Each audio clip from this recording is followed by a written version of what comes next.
नर्मदा मैयाच्या काठावरती बसलंय.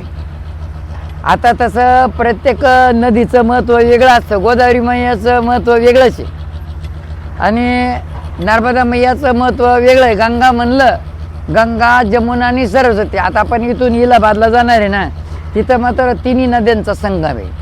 हीच नदी मात्र जर समजा आपला काशीला आहे, काशीचं महत्त्व वेगळंच आहे. तुम्ही कधी म्हणजे ऐकलं असेल, काशीचं पाणी पूजाला आणलं, गंगा मैयाचं पूजन केलं.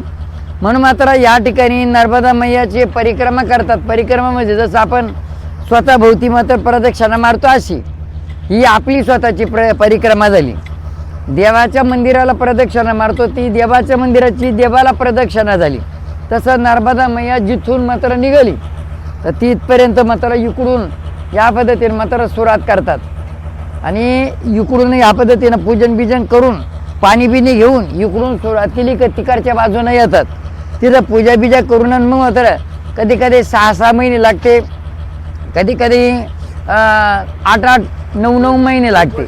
हां, कधी कधी 1 वर्ष लागतं आणि गाडीवरती जर केली तर ते 2 महिन्यात पूर्ण होते कधी कधी, अशा पद्धतीनं.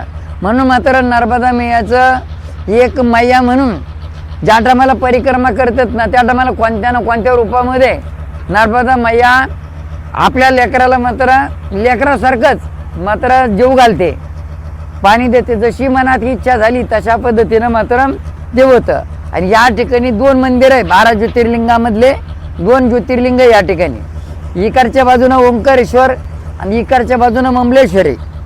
म्हणून मात्र कधी कधी त्या पद्धतीमध्ये ममलेश्वराचं दर्शन करून परिक्रमाला निघायचं आणि ओंकारेश्वरचं दर्शन करून मात्र परिक्रमा पूर्ण होत असते या पद्धतीनं.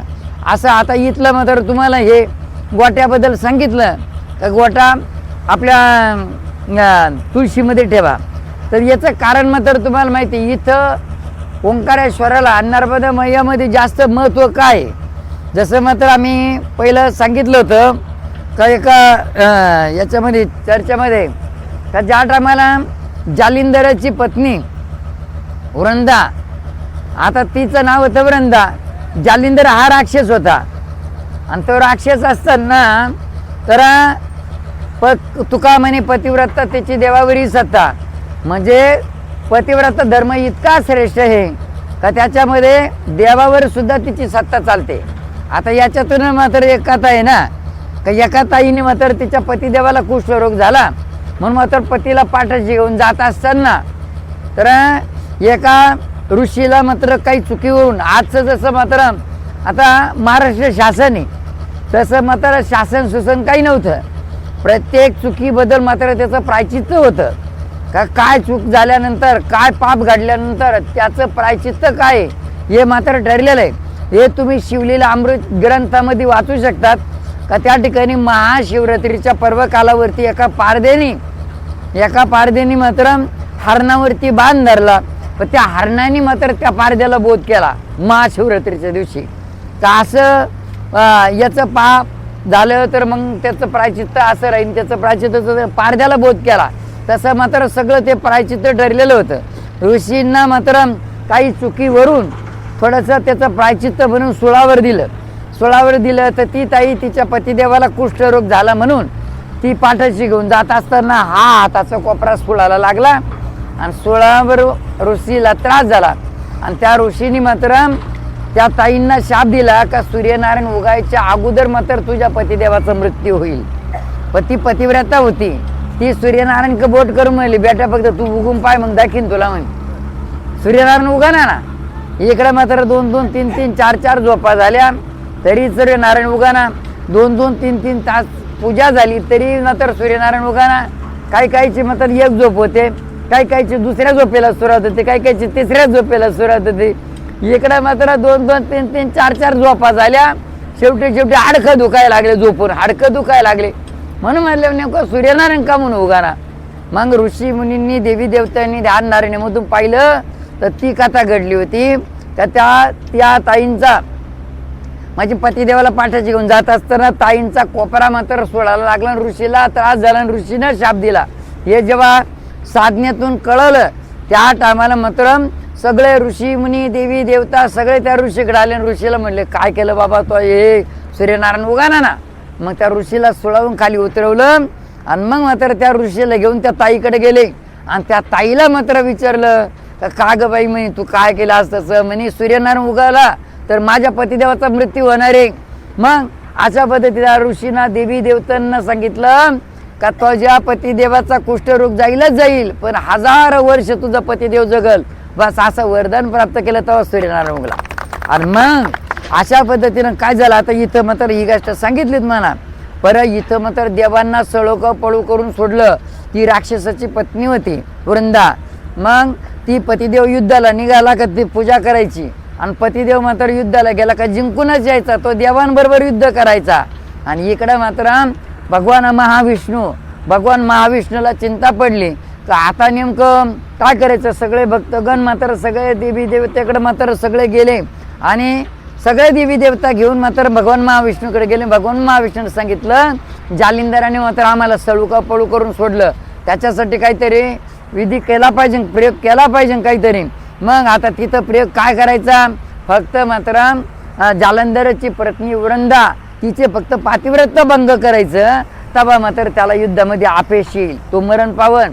मग भगवान महाविष्णूने तर या आपला जालिंधराचं रूप घेतलं.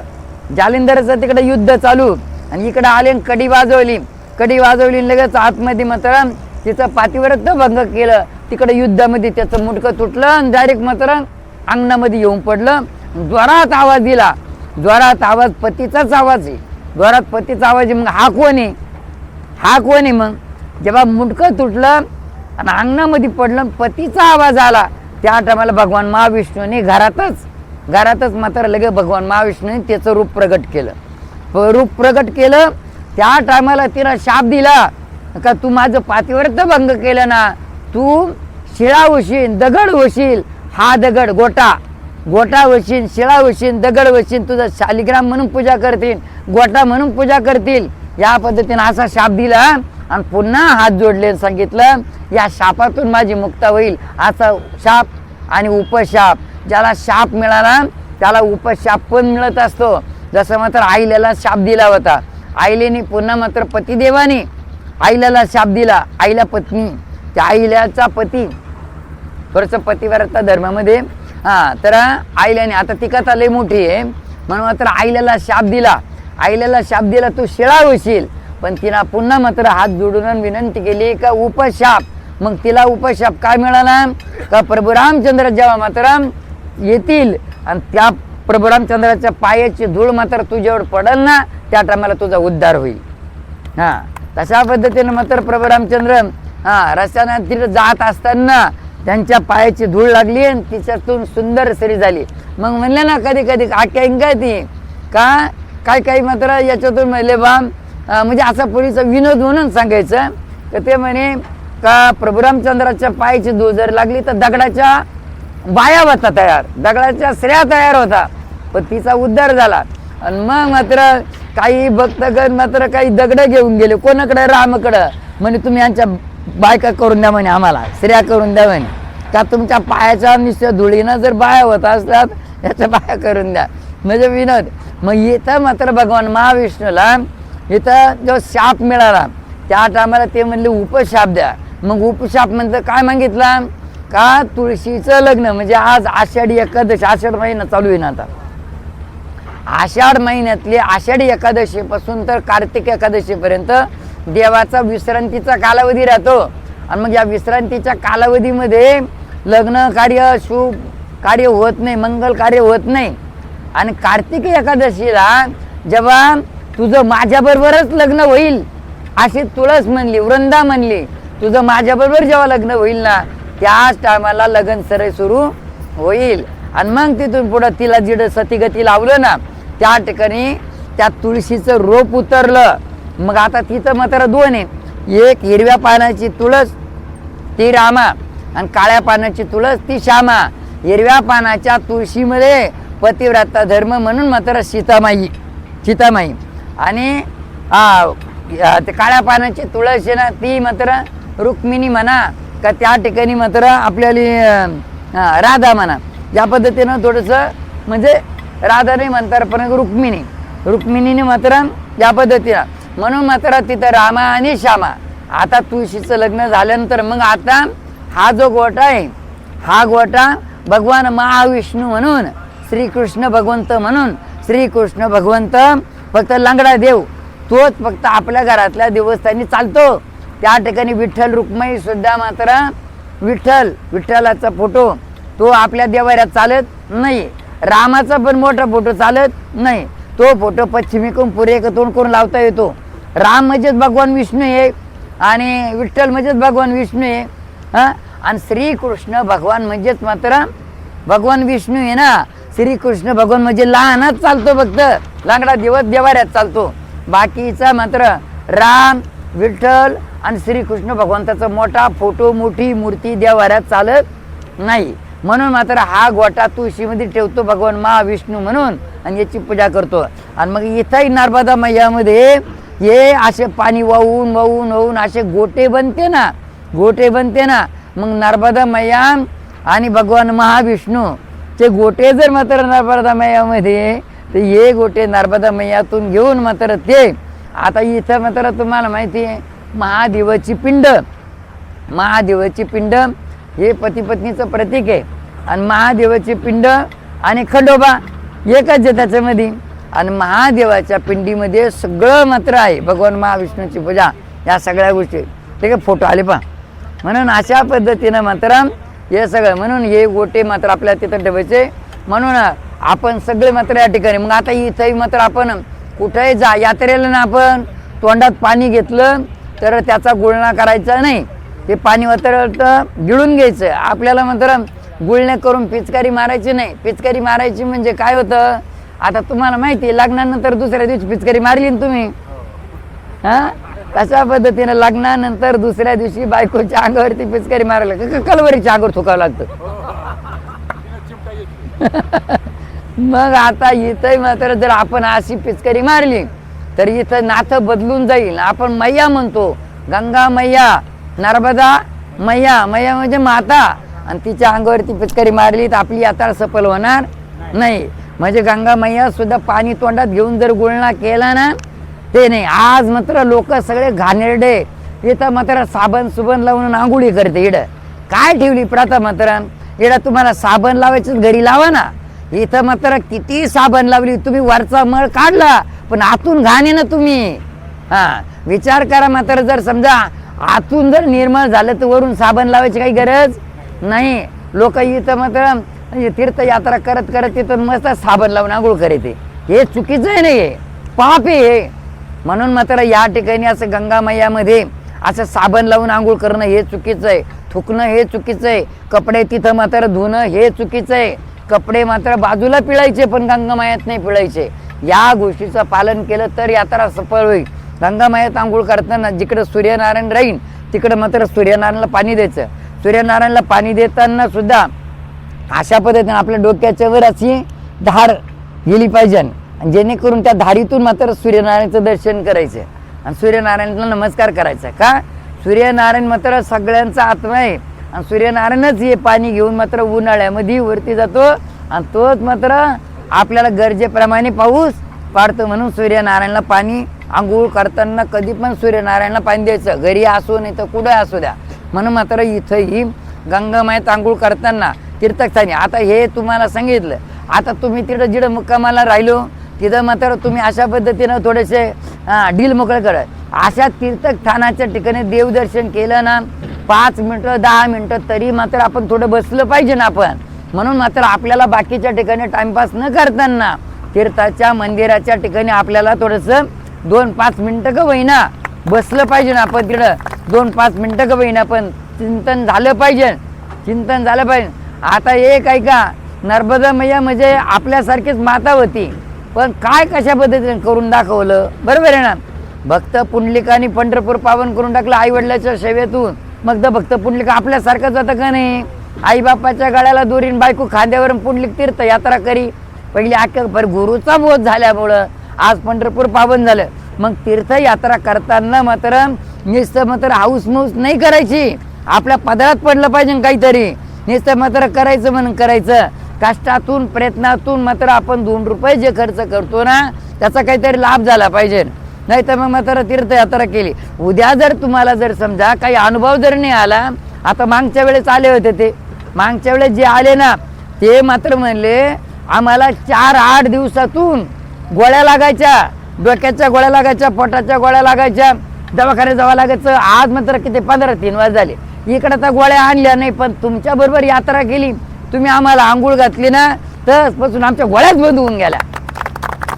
सांगा. आणि मागच्या वर्षी सुद्धा जेव्हा आम्ही मात्र त्या टायमाला यात्रेला आलो ना, काही कायला जन्मापासून मात्र डायबिटीसचा आजार होता, इंजेक्शन नाही आणलं, काही नाही इडून गेल्यापासून मात्र त्यांच्या नकात दुख नाही. पण आमच्या बरोबर मात्र मागं आलो होतं त्या टायमाला 43 जण होते. 43 जणांचं दुःख आम्ही घेतलं. 43 जण आथर लोळत होतं 43 दिवस, आणि तसपासून त्यांचा आजारच गेला.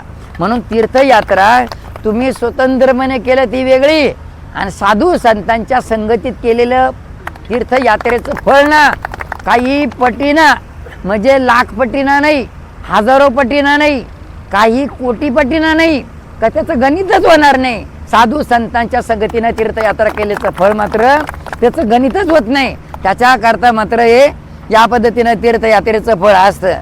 नुसतं मात्र आपण यात्रा करायची म्हणून करायचं नाही. मग जिकडे मात्र आपण समजा हे ऋषी मुनी जीव होते, ते जंगलामध्ये राहत होते, बरोबर आहे का नाही. तीर्थयात्रा करायची म्हणजे काय करायचं नेमकं, आज जर ती हाऊस मौज करायची एखाद्या ठिकाणी आपण जर मुक्कामाला राहिलो, आता त्या ठिकाणी जर समजा 4 दिवस मात्र कबा 4 बरोबर आहे ना. आपण थोडासा त्रास झाला पाहिजे ना, आपल्याला थोडासा त्रास झाला पाहिजे का नाही. त्रास झाला तर तीर्थयात्रा आहे, आणि त्रास जर नाही झाला तर मग मजाच आहे मग. म्हणून मात्र याच्याकरता त्रास तर होऊ द्यायचाच नाहीच बा. आम्ही तर तुम्हाला त्रासच होऊ देणार नाही आम्ही. फक्त मात्र इथं मात्र कसं आहे, थोडंसं आता देवदर्शनाला जाताना थोडंसं पायी गेलं पाहिजे. देवदर्शनाला जाताना थोडंसं रांगेत उभं राहिलं पाहिजे. या पद्धतीनं कधी मात्र या गोष्टी मात्र आपल्याला थोडंसं परिश्रम झाले पाहिजे ना, या शरीराला थोडे परिश्रम झाले पाहिजे. म्हणून कधी जर समजा असं परिश्रम झाले तर भूक असली तरच आईची आठवण होती, आणि भूक नसली तर नाही. दुःख असलं तरच मात्र देवाची आठवण होईल, आणि दुःख नसलं तर देवाची आठवण होणार नाही. म्हणून मात्र याच्याकरता तीर्थयात्रेमधून आपल्याला काहीतरी मिळालं पाहिजे. मग काय मिळालं पाहिजे, सुख शांती मिळाली पाहिजे. त्याने दिलेलं शरीर, त्याने दिलेली शक्ती, त्याने दिलेलंच मात्र रक्त हे त्याच्यासाठीच मात्र वापरायचं आहे, तर आपल्या जीवनाचं सार्थक होईल. याला म्हणते तीर्थयात्रा, याला म्हणते तीर्थयात्रा. कधी पण कुठं गेलं ना, आता कदाचित मात्र तीर्थयात्रेकडे पाहून हा विचार केला पाहिजे ना आपण, का ओंकारेश्वर भगवान महादेव, नर्मदा मैया आईसारखीच आपल्याली, काय म्हणून एवढी गर्दी आहे, त्यांनी काय तपस्या केली असेल, हे मात्र आहे. एखाद्या देवी देवतेला गेलो तर त्या देवी देवतेचं महत्व सुद्धा काय मात्र त्या ठिकाणी गेल्यानंतर आपण मात्र पाहायचं. आता इथं मात्र इकडं हा जो कळस दिसतोय ना, हे मात्र ओंकारेश्वर आहे.